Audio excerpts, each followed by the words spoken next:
여러분, 저희들은 인생을 살다 보면 순간순간 선택의 기로에 서게 될 때가 있습니다. 작년 3월에 팬데믹이 시작되고 많은 분들이 수많은 선택의 시간들을 지나셔야 했을 겁니다. 저희 가정도 계속해서 선택의 기로 앞에 있었는데요. 팬데믹으로 아이들이 온라인 수업을 시작하면서 오전반을 할지 아니면 오후반을 할지 가족의 일정에 따라 달라지고, 또 학교가 정상 운영될 때 계속 온라인 수업을 할지 아니면 학교에 가서 수업을 할지 정해야 하는 선택의 순간들이 있었습니다. 저희 장인 장모님께서는 동부에서 세탁소를 운영하시는데요. 연락을 드리면 순간순간 저희들보다 훨씬 더 현실적이고 다양한 선택 앞에서 고민하시는 그 마음들을 나눌 수 있었습니다. 새벽 6시부터 저녁 7시까지 운영하시던 그 가게 운영 시간을 어떻게 해야 할지, 또 손님이 현격히 줄어들었는데 일하시는 분들의 그 스케줄과 임금을 어떻게 해야 할지, 또 감당할 수 없는 이 렌트비를 어떻게 해야 할지, 기계를 일주일에 몇 번을 돌려야 할지, 아마도 팬데믹의 시간을 지나면서 비즈니스를 운영하시는 분들의 마음이 다 이렇게 동일하셨을 거라 생각됩니다. 이뿐만이 아니죠. 일터가 점점 줄어들면서 지금 살고 있는 이곳에서 계속 머물러야 할지, 아니면 정든 곳을 떠나서 다른 지역으로 이주해야 할지, 만약에 이주를 한다면 우리 자녀들을 또 생각해야 하는데 자녀들의 학업과 그 환경과 또 물가와 집값과 고려할 것들이 너무 많은데 과연 어떤 선택을 해야 할지, 저희들은 이런 선택의 기로 앞에 설 때가 참 많이 있습니다. 그런데 그때 저희들은 어떤 길을 걸어야 합니까? 도대체 수많은 상황과 그 다양한 선택지 속에서 어떤 길을 선택하고 살아가는 것이 정말 하나님께서 기뻐하시고 하나님께서 영광 받으시는 성도가 걸어야 하는 길, 성도가 살아가야 하는 삶일까요? 기도할 수 있는데 오늘은 초대교회의 첫 7집사 가운데 한 명으로 교회사에서 처음으로 하나님의 영광을 위해 순교하는 한 사람, 예수 그리스도의 복음으로 죽음을 맞이하게 되는 스데반 집사의 기도를 통해 저희들이 걸어갈 길을 함께 생각해 보기 원합니다. 오늘 본문의 말씀을 나누기 전에 스데반 집사가 누구인가 잠시 함께 살펴보길 원하는데요. 예수님께서 십자가에서 죽으셨다가 부활 승천하시고 난 후에 당시 초대교회는 예수님과 함께 공생의 시간을 보냈던 사도들을 중심으로 공동체를 형성하기 시작했습니다.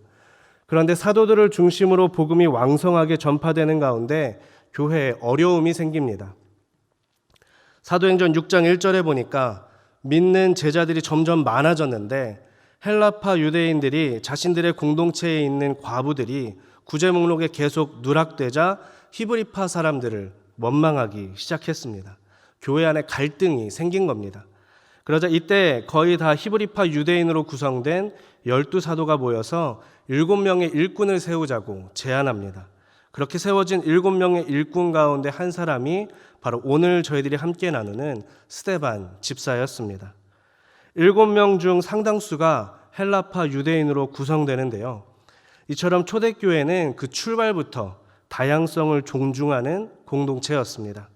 자, 그런데 이렇게 7집사를 세울 때 어떠한 기준과 덕목을 갖고 세우게 됩니까? 사도행전 6장 3절에 나타나는데요. 사도행전 6장 3절에 보니까 형제들아 너희 가운데서 성령과 지혜가 충만하여 칭찬받는 사람 7을 택하라. 우리가 이 일을 그들에게 맡기고, 바로 성령과 지혜가 충만하고 칭찬받는 사람들입니다.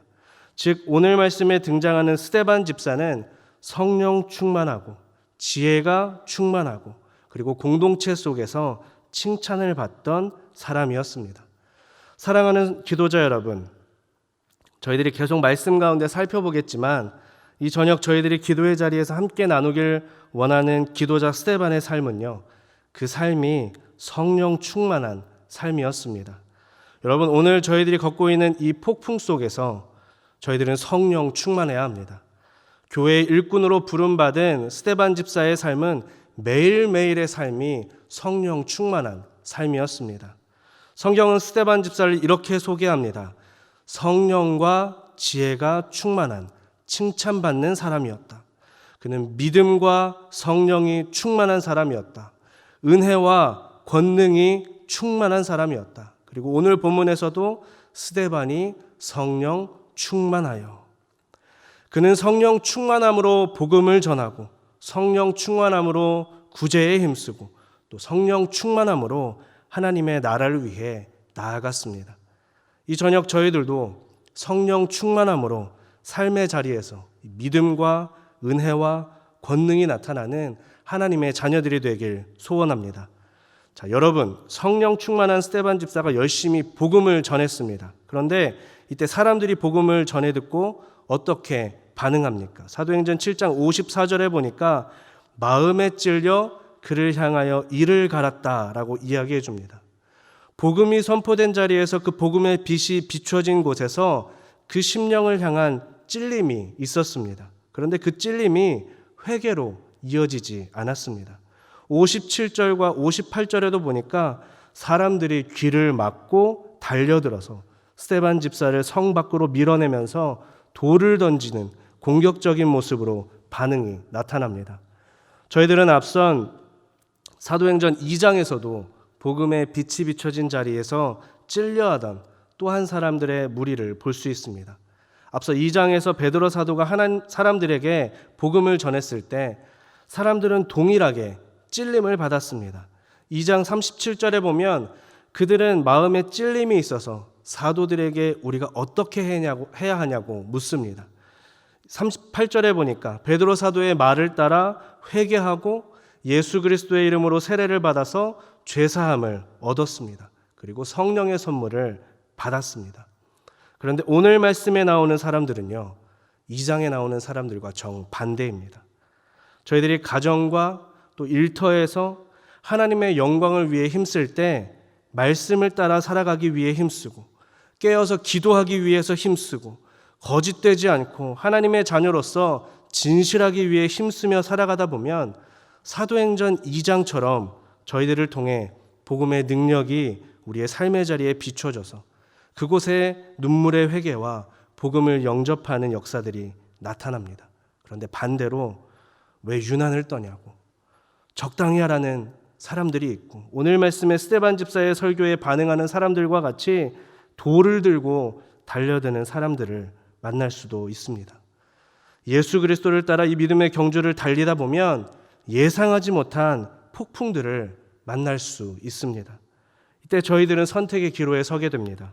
하나님의 말씀을 따라 말씀에 순종하며 이 믿음의 길을 걸어가려는 나에게 누군가 돌을 던지고 대적하고 나는 주님의 제자가 되어서 복음의 빚진 자로 복음의 능력을 나타내기 위해 애쓰는데 내 주변의 이웃들의 마음은 강팍하고 또 그 마음이 완악하여서 도저히 바늘구멍 하나도 비집고 들어갈 여지가 없어 보일 때 이렇게 하루하루 삶의 자리에서 만나게 되는 그 수많은 선택의 기로에서 저희들은 성도로서 어떤 삶을 걸어가야 합니까? 사순절을 지나며 오늘 말씀의 스데반 집사의 기도를 통해 저희들이 함께 나누길 원하는 첫 번째는요, 저희들은 성령 충만함으로 하나님의 영광을 볼 수 있는 기도자의 길을 걸어야 합니다. 성령 충만함으로 무엇을 본다고요?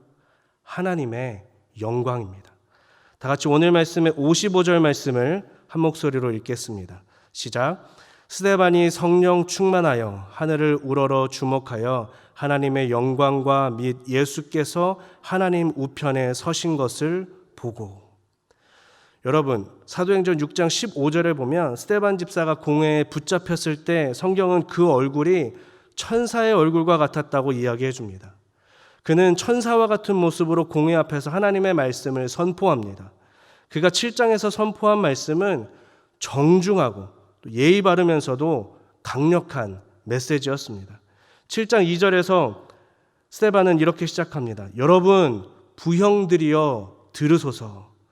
그는 아주 공손하게 예의를 갖추어 자신을 낮추면서 겸손한 모습으로 사랑하는 형제들에게 다가가면서도 복음을 증거하는 데는 한치의 망설임과 두려움 없이 담대하게 복음을 증거했습니다. 7장 51절을 보십시오. 목이 곧고 마음과 귀의 할례를 받지 못한 사람들아, 너희도 너희 조상과 같이 항상 성령을 거스르는도다. 사람들을 향해 당신들은 목이 곧고 마음과 귀의 할례를 받지 못했다고, 조상들과 같이 성령을 거스른다고, 선지자를 핍박하고 선지자의 말씀의 성취인 우리 주님을 십자가에 못 박은 자들이라고 강하게 책망했습니다. 그는 성령 충만함으로 천사와 같은 모습으로 하나님의 영광을 보았기에 정중하면서도 또 단호하게 하나님의 말씀을 선포할 수 있었습니다. 그런데 여러분, 우리는 하루하루 삶의 자리에서 하나님의 영광을 보거나 하나님의 영광을 생각하고 있습니까? 하나님께서 나의 삶의 주인이 되어주셔서 나와 함께하고 계시고 하나님의 영광이 저희들의 삶에 비추어지고 있습니까? 하나님께서 우리를 통해 영광을 받고 계십니까? 사랑하는 기도자 여러분, 버겁고 힘든 도전일 수 있겠지만 우리는 하나님의 영광을 바라보아야 합니다. 우리들의 가정과 일터에서, 삶의 자리에서 하나님의 영광을 바라보고 하나님의 영광을 생각해야 합니다. 그리고 그것을 위해 기도해야 합니다. 가정에서 배우자와 또 자녀들과의 관계에서 하나님의 영광을 생각하고 바라봐야 합니다.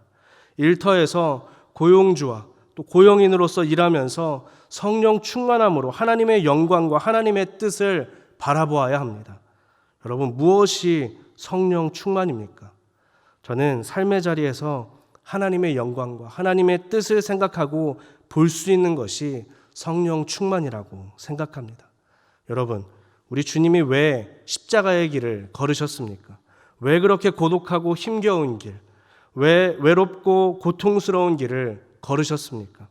그 길이 하나님께서 기뻐하시는 길, 그 길이 마땅히 이루어져야 하는 하나님의 구원 계획을 이루시는 길이었기 때문이지 않습니까? 저희들도 마찬가지입니다. 저희들이 왜 성령 충만함으로 복음의 증인이 되어서 복음을 나타내는 이 땅의 빛과 소금이 되어야 합니까? 이 길을 통해서 하나님께서 영광을 받으시고 이 삶을 통해서 하나님의 영광이 저희들의 삶 속에 비춰질 것이기 때문입니다. 사랑하는 기도자 여러분, 저희들은 삶의 자리에서 만나는 그 수많은 선택의 기로 앞에서 기도해야 합니다. 무엇을 위해 기도해야 합니까? 성령 충만함으로 하나님의 영광을 보기 위해 기도해야 합니다.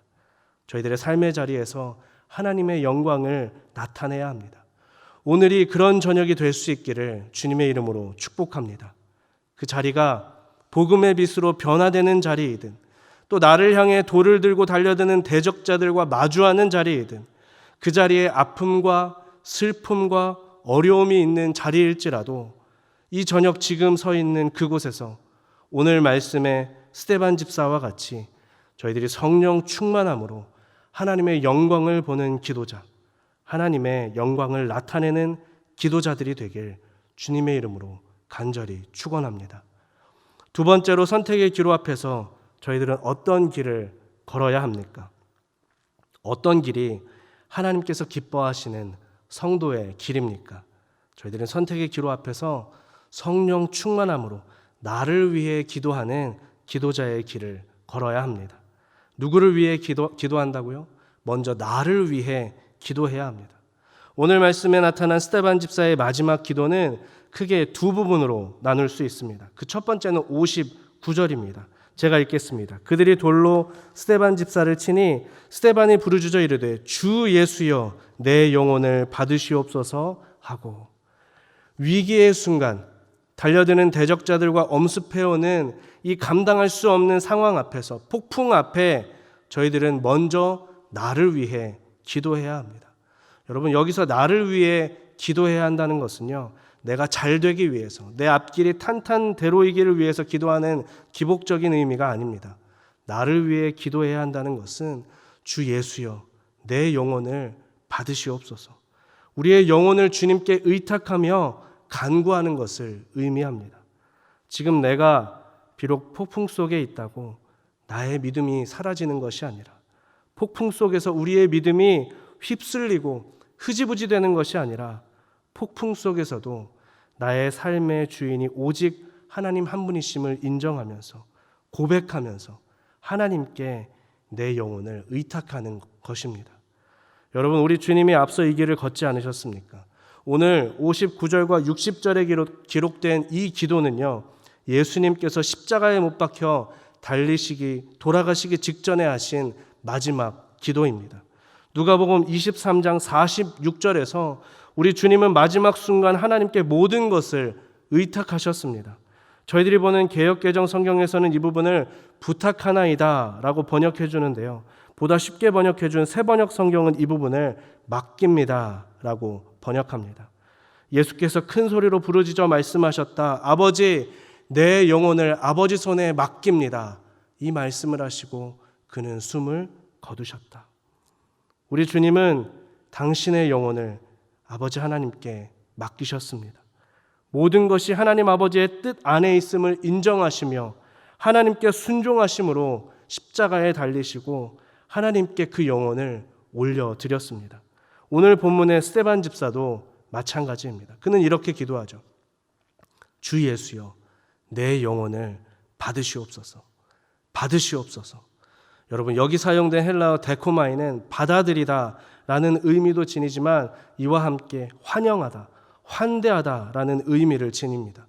그러니까 지금 스데반 집사는 마주하게 된 이 폭풍 앞에서 우리 주님 아버지께서 그 영혼을 받아달라고 하나님께 이 영혼을 의탁하며 하나님, 지금 내 영혼을 기뻐 받아 주십시오. 환영해 주십시오. 의탁합니다. 사랑하는 기도자 여러분, 지금 나를 위해 어떤 기도를 하고 계십니까? 나의 평안과 나의 안위와 지금 나의 앞날의 탄탄대로를 위해 구하고 계십니까? 나의 비즈니스의 안전과 번창을 위해 이 팬데믹 속에서도 우리의 비즈니스가 대박나기를 기대하고 우리 아들과 딸들이 좋은 대학, 좋은 직장을 얻기만을 위해 구하고 계시지는 않습니까? 이 저녁 저희들이 우리의 영혼을 하나님께 올려드리며 간구하길 소원합니다. 하나님, 제 삶의 주인은 하나님 한 분이십니다. 하나님, 제 영혼을 하나님께 올려드립니다. 제 삶을 받아주십시오. 제 삶을 좌정해 주십시오. 제가 지금 지나는 이 폭풍 속에서 나의 주인 되신 하나님께서 제 영혼을 인도해 주시옵소서. 이 시간 폭풍 속에서도 우리의 영혼을 아버지의 손 위에 올려드리는 기도의 시간이 되길 간절히 소원합니다. 마지막으로 삶의 자리에서 수많은 선택의 기로 앞에 우리는 어떤 길을 걸어가야 합니까? 저희들은 무엇을 위해 기도하는 기도자가 되어야 합니까? 저희들은 성령 충만함으로 그들을 위해 기도하는 기도자의 길을 걸어야 합니다. 다 같이 오늘 말씀의 마지막 구절인 60절 말씀을 한 목소리로 읽어보겠습니다. 60절입니다. 시작. 무릎을 꿇고 크게 불러 이르되 주여 이 죄를 그들에게 돌리지 마옵소서. 이 말을 하고 자니라. 앞서 59절을 함께 나누며 말씀드렸듯이 이 기도 또한 누가복음에서 우리 주님이 십자가상에서 하신 기도입니다. 우리 주님은 이렇게 기도하셨습니다. 예수께서 이르시되 아버지, 저들을 사하여 주옵소서. 자기들이 하는 것을 알지 못함이니이다. 여러분, 저희들은 다 압니다. 주님과 같이 이웃을 사랑해야 하고 우리 주님과 같이 이웃을 돌봐야 하고 주님과 같이 이렇게 기도해야 한다는 것을 잘 압니다. 그런데 그게 쉽습니까? 지금 나에게 돌을 던지는 그 사람을 위해서, 그 원수 같은 사람을 위해서 기도한다는 것이 쉽습니까? 결코 쉽지 않습니다.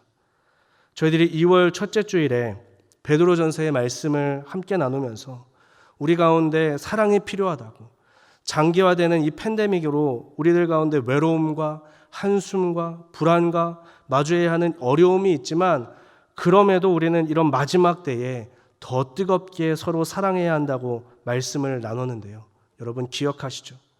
그렇습니다. 어렵고 힘든 때일수록, 그래서 나 하나도 내 가정도 돌보기 힘들다고 느껴질 때 성도는 오히려 이웃을 돌아봅니다. 그것이 믿는 자들의 영적 능력이고 세상과 구별된 영적인 자의 삶입니다. 십자가의 주님은 당신을 십자가에 못 박은 저희들을 향해 하나님께 구하셨습니다. 저들을 사하여 주옵소서. 자기들이 하는 것을 알지 못함이니이다. 오늘 말씀의 스데반 집사도 마찬가지입니다. 그는 앞서 걸으신 우리 주님과 함께 하나님께 구합니다. 주여, 이 죄를 그들에게 돌리지 마옵소서. 하나님, 저 못된 것들을 혼내주십시오. 저를 괴롭히는 무리의 머리 위에 뜨끈뜨끈한 숯덩이를 올려주십시오. 그렇게 기도하지 않습니다. 주여, 이 죄를 그들에게 돌리지 마옵소서. 주여, 저 영혼을 불쌍히 여겨 주옵소서. 사랑하는 기도자 여러분, 지금 관계의 어려움으로 휘몰아치는 폭풍 속을 걷고 계십니까? 이 저녁 함께 도무지 사랑하기 힘겨웠던 그들을 위해 기도할 수 있는 저희들이 되길 소원합니다. 말씀을 마치겠습니다. 고 오카는 목사님의 사도행전 강해가 정리된 교회는 이긴다라는 책에서 오카는 목사님께서는 성령 충만한 삶에 대해 3가지 특징이 있다고 이야기해 주십니다. 첫 번째 특징은 성령 충만한 사람은 세상 사람들에게 별난 사람으로 보인다는 것입니다. 자기 욕심에 이끌려 사는 세상 사람들의 눈에 보기에 성령의 지배를 받은 사람들의 삶은 정상적으로 보이지 않는 것이 당연합니다. 성령 충만한 사람은 나를 위해 살지 않고 하나님의 영광을 위해, 이웃을 위해 살아가기 때문입니다. 두 번째 특징은 성령 충만한 사람은 교회와 세상을 보면서 큰 고통을 느끼는 사람입니다. 왜냐하면 죄를 그냥 넘기지 못하기 때문입니다. 주님을 몰라서 날마다 죽음의 골짜기를 향해 걸어가고 있는 그 한 걸음 한 걸음 내딛는 불쌍한 영혼들을 가만히 보고 있을 수 없기 때문입니다. 그래서 강하게 도전하고 말씀을 선포하는 삶을 살아가게 됩니다. 마지막으로 성령 충만한 사람은요, 그 마음에 하나님의 평화가 있는 사람입니다. 저는 이 3번째 부분을 읽으면서 참 많은 도전이 되었는데요. 제가 읽어드리겠습니다. 죄에 대해서는 고통스러워하지만 하나님 앞에서는 천국의 평화를 맛봅니다. 천사의 얼굴과 같았던 스데반의 경우를 보십시오. 그는 전 세계가 자신을 향해 대적한다 할지라도 마음의 평화를 잃지 않았을 것입니다. 여러분, 이 책의 제목이 교회는 이긴다입니다. 그렇습니다. 우리 주님이 결국은 죽음을 이기시고 부활하신 것처럼 교회는 모든 세대 속에서 복음을 향한 어떠한 도전에도 승리합니다. 저희들이 폭풍과 같은 삶의 자리를 지나며 복음의 능력으로 살아갈 때 그 복음의 빛이 비춰진 곳에서 수많은 선택의 자리에 서게 되고 때로는 예상치 못한 팬데믹과 같은 이 고난을 만날지라도 결국 주님이 머리 되시는 주님의 몸된 교회인 저희들은 그 모든 폭풍을 지나 승리할 줄 믿습니다. 여러분, 교회는 이깁니다. 주님의 몸된 교회인 성도는 이깁니다. 제가 말씀을 준비하다가 마침 저희 아이들이 읽는 성경 동화 가운데 이 스데반 집사의 책이 있어서 읽는데요. 하나님의 영광을 보며 기도하는 스데반 집사의 마지막 모습을 보면서 참 많은 위로와 도전을 받았습니다. 여러분, 기도하는 스데반 집사의 모습을 참 잘 그려준 그림이지 않습니까? 이 모습에는 분노도 없고 두려움도 없고 오직 하나님의 영광을 바라보는 평안과 기쁨의 모습만이 나타납니다. 여러분, 이것이 패배자의 얼굴입니까? 아니죠. 이긴 자의 얼굴, 승리자의 얼굴이죠. 사랑하는 기도자 여러분, 이 저녁 내 안에 살아 역사하시는 성령님께 저희들이 사로잡히길 소원합니다. 성령 충만함으로 스데반 집사와 같이 천사와 같은 평안함을 지니고 하나님의 영광을 보기 위해 기도하는 우리가 되고 나의 영혼을 하나님께 의탁하며 모든 것을 드림으로 아버지의 뜻을 이루신 우리 주님과 같이 나를 위해 기도하는 우리가 되고 그의 허물과 죄를 들추고 심판해달라고 구하는 것이 아니라 그를 긍휼히 여겨달라고 그들을 위해 기도함으로 이 땅을 변화시키는 우리의 가정과 일터를 변화시키는 우리가 되길, 복음의 능력으로 하나님께서 예비하신 은혜와 승리의 감격과 기쁨을 함께 나누는 저희들이 되길 주님의 이름으로 축복합니다. 다 같이 기도하시겠습니다.